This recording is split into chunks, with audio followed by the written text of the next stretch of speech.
बारे में जानेंगे। तो आइए हेडिंग डालते हैं पहले, दो चर वाले रैखिक समीकरण।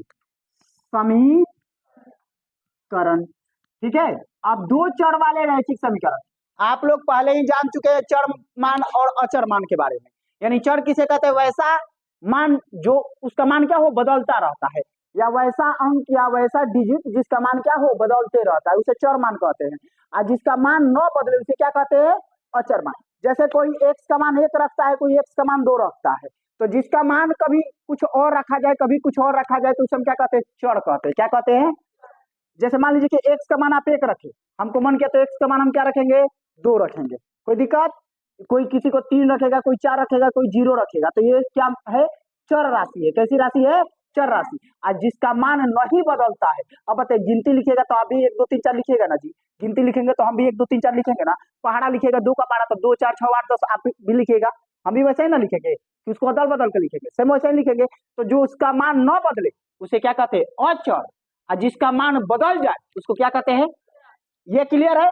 अब कह रहा है कि सर जिसमें 2 चर पढ़ना है, कितने चर पढ़ना है, 2 चर। मान लीजिए कि x यहाँ पे लिखे तो ये कितना चर है, 1 चर है। लेकिन यही अगर हम y भी लिख दिए तो यहाँ पे कितना चर हो गया जी, अगर कहीं z भी लिख देता तो कितना चर हो जाता, 3 चर। अभी हमको पढ़ना है 2 चर, क्लियर है। अब 2 चर में देखिए होता क्या है बाबू, यहाँ पे समझिएगा आप लोग इस चीज को, फॉर्मूला को सबसे पहले समझना है।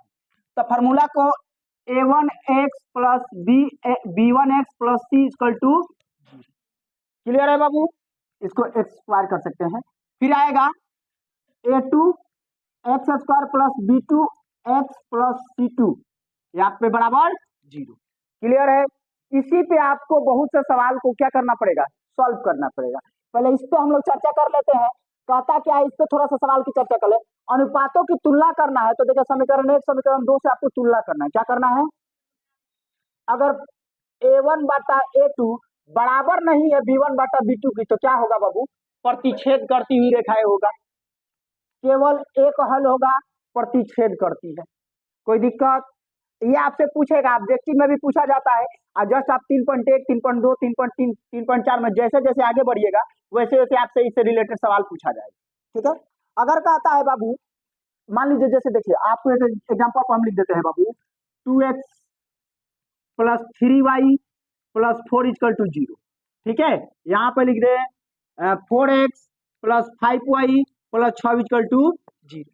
तो बताइए a1 का मान कितना है बाबू, 2, a2 का मान, अच्छा यहाँ पे आ गया बाबू b1 का मान, और b2 का मान, और c1 का मान, c2 का मान। ये बाबू तो एक आप हमको बात बताइए, 2/4 और 3/5 बराबर है क्या, दो बराबर नहीं है तो क्या होगा बाबू, प्रतिच्छेद करती हुई। आप केवल इसका कितना हल होगा, एक हल होगा। अगर पूछा जाए कि प्रतिच्छेदी रेखा है कि नहीं है तो क्या है, प्रतिच्छेद करती हुई रेखाएं, क्लियर। उसी प्रकार अगर तीनों का मान बराबर हो तो क्या होगा, समपाती होगा। क्या होगा, समपाती। अगर और अपरिमित रूप से इसके कितने हल होंगे, अनेक हल होंगे।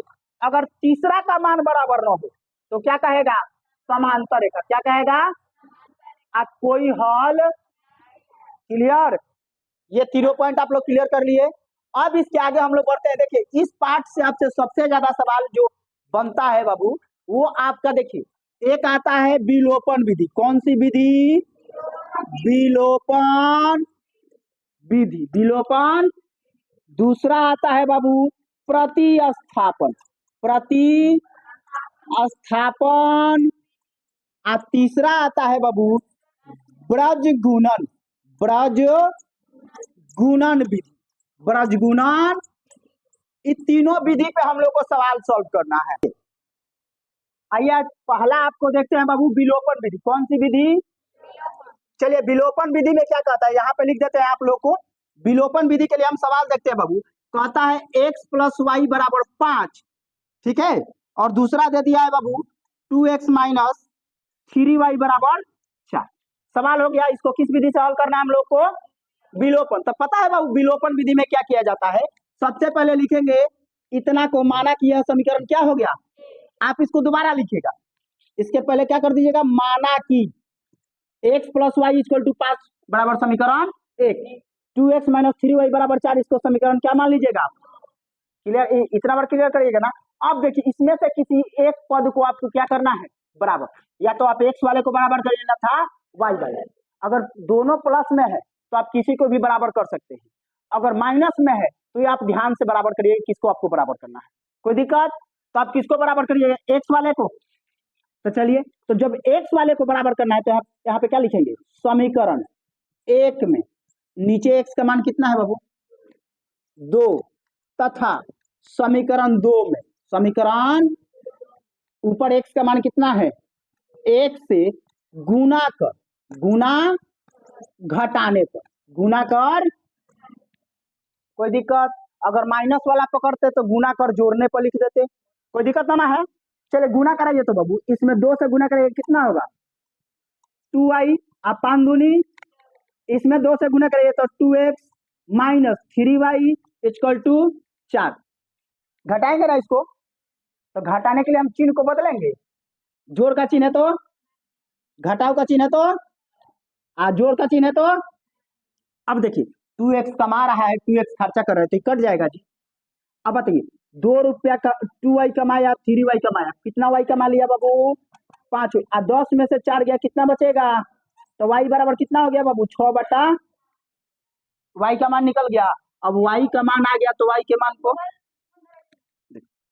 2 मिनट y का मान क्या करेंगे, समीकरण कितना में रखना है बाबू, 1 में या 2 में, किस में रखा जाए, किस में रखना है, जिसमें दिल करे उसमें रखिए, इसमें कोई दिक्कत ना है कि आप सर जी 1 में रखेंगे 2 में रखेंगे, आपको 1 में दिल करे 1 में मान रखिए, 2 में रखना है तो 2 में रखिए। चलिए हम यहाँ पे लिख देते हैं आपको कि y का मान, y का समीकरण कितना में रखे जी, चलिए 2 में रखने पर, 2 में रखने पर, ए बाबू चलिए 2 में रखते हैं तो यही ना 2 समीकरण है जी, 3y इक्वल टू 4। अच्छा y के जगह पर हम 2x माइनस y के जगह पर 6 बटा 5 रख दे, लीजिए 6 बटा 5 हो गया, इक्वल टू कितना हो गया, 4। अब एक बात बताइए, 2x माइनस 6 3 18 बटा 5 बराबर 1। देखिए बाबू ये इधर माइनस यानी बट्टा के घटाव में है, तो बराबर को उधर भेजेंगे तो किस में चला जाएगा, बट्टा का जोड़ में। अब इसका बट्टा का जोड़ कर दीजिएगा, कितना होगा बाबू, 5। 1 का पर पढ़िएगा 5 आएगा 5 बार, तो 5 चौका 5 का पर 1 बार तो 18, इनको जोड़ दीजिए तो कितना हो गया बाबू, 8 38 बटा 5। अभी 2 इधर गुना में है तो बराबर किधर आएगा, तो x बराबर कर दीजिए 38 बट्टा 5 गुने 2, यानी 38 बट्टा कितना हो गए 10। इसको और आप क्या कर सकते हैं, घटा सकते हैं, कोई दिक्कत है इसमें। ये कौन सी विधि थी हम लोग की, विलोपन विधि। कौन सी विधि थी, अगर इसी को हम लोग कहें कि सर जी प्रतिस्थापन विधि से हल करना है, किस विधि से पता है, प्रतिस्थापन विधि से क्या करेंगे, तो फिर ये लिखेंगे माना कि इतना बराबर समीकरण 1 समीकरण 2। अब इसके लिए यहाँ पे समझिएगा बाबू क्या कहेंगे यहाँ पे कि समीकरण 1 से कितना से चले, आपको दिल करे तो आप समीकरण 2 से भी चलिए या 1 से चलिए, जिससे आपको दिल करे। पता है इसमें होता क्या, देखा क्या जाता है कि इसमें किस समीकरण को हम जल्दी से ट्रांसफर कर सकते हैं। अब इसमें आएंगे तो ढेर जोड़ घटाव करना पड़ेगा, इसमें तो कुछ नहीं ना है जी, इसी में से किसी को ट्रांसफर करिए, दोनों प्लस में है तो किसी को भी ट्रांसफर कर दिए। अगर माइनस में रहता तो जो माइनस वाला है उसी को बराबर को उधर में, कोई दिक्कत। तो चलिए इसको देखते हैं बाबू, समीकरण पहले इतना इक्वल टू 5। अब बताइए बराबर को उधर x को भेजे कि y को भेजे, y को, तो x बराबर क्या हो जाएगा 5 माइनस y, इसको समीकरण क्या मान लिए।